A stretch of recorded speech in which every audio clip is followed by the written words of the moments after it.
What if the next time you buy a tomato, it wasn't grown by a farmer, but by a robot, on African soil, monitored from a server farm in California?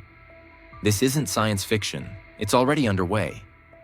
And while Silicon Valley headlines praise it as disruptive innovation and agriculture 3.0, millions of small farmers across Africa are quietly being pushed to the margins. Today, we're diving into one of the most underreported stories in global economics: how AI is reshaping farming in Africa, not necessarily for the better, and why the fingerprints of Silicon Valley venture capital are all over it. Who's really winning? Who's being replaced? And how long until farmers are obsolete? Stick around, because the truth might challenge everything you think you know about progress, food, and freedom. 1. The digital invasion of African farms. For generations, African agriculture has thrived through hands-on knowledge, passed down through families, season after season.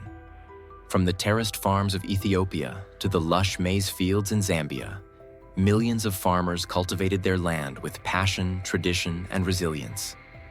But everything began shifting when tech giants like Microsoft, IBM, and Alphabet started investing heavily in what they called agri-intelligence. Since 2018, over $500 million has flowed into AI-powered agriculture pilots across sub-Saharan Africa. We're talking about AI drones that monitor crop health in real time, smart irrigation powered by weather-predicting neural networks, soil sensors that report nutrient levels to cloud servers in California and Dublin. These tools, while promising in theory, are rarely developed with local farmers in mind.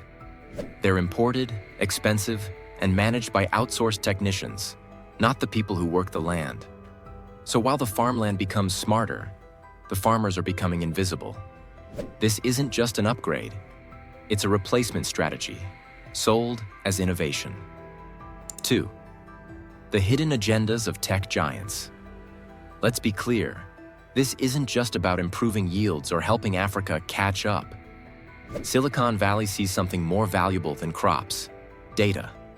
When Google or Amazon partners with the Ministry of Agriculture in Ghana or Nigeria, they're not just bringing drones and apps. They're building access to real-time farming data, soil acidity, rainfall timing, disease outbreaks, market pricing trends, at scale. And what happens when you own the data? You control the narrative.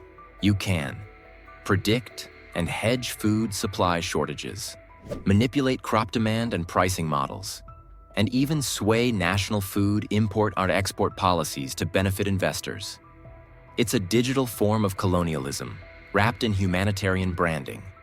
Local farmers are often required to upload farm data through company apps in exchange for limited access to services. But that data is then monetized globally, often without fair compensation or understanding of how it will be used. This isn't about feeding Africa, it's about feeding profits. 3. Who's really winning? Let's focus on Kenya, often portrayed as a model of African tech adoption. In 2023, a US-backed vertical farm using AI and hydroponics opened in Nairobi. The results were stunning. 4x crop yields, 60% less water usage, near zero labor costs. But what the media didn't show was the fallout. 87% of neighboring small farmers lost access to government funding, redirected to support the new tech hub. A total of 3,000 family-run farms closed in under 2 years, unable to compete with AI's round-the-clock productivity. Youth unemployment in the farming sector spiked by 28%. These success stories rarely mention the human cost, the erasure of rural economies, traditions, and livelihoods. And here's the ironic part. Much of this food wasn't even sold locally. It was exported to Europe, optimized for global markets, not local hunger relief. So, yes, AI farming is efficient, but who's eating the food and who's being starved? 4. The rise of digital sharecropping history repeats itself, just with shinier tools. In the past, colonists controlled African land. Now corporations are seizing digital ground. not with armies, but with algorithms. A growing number of African farmers are finding themselves tied to platforms that dictate how and what they grow, charge licensing fees for software updates, require them to upload data into platforms they don't own. This is digital sharecropping, the illusion of control while profits flow upward. Even worse, some farmers are being paid not in cash but in platform credits that can only be redeemed within the corporate ecosystem. So who's profiting? The Silicon Valley VCs, the New York hedge funds, and the software platforms operating from countries thousands of miles away. Africa grows the food. The world eats and profits. Unless you're holding the code or the cloud server, you're just another worker feeding the system. 5. Resistance is growing. But here's where the story takes a turn, because not everyone is staying silent. Across Africa, grassroots tech cooperatives are fighting back, building alternatives that keep tech power local and democratic. In Senegal, the Digital Farmers Union is teaching rural youth how to code their own AI tools, using open-source sensors built from recycled materials, mapping farmland without relying on foreign servers. In Ghana, blockchain-based grain exchanges are helping farmers bypass middlemen entirely, ensuring full, fast payments directly from buyers. These aren't just resistance movements.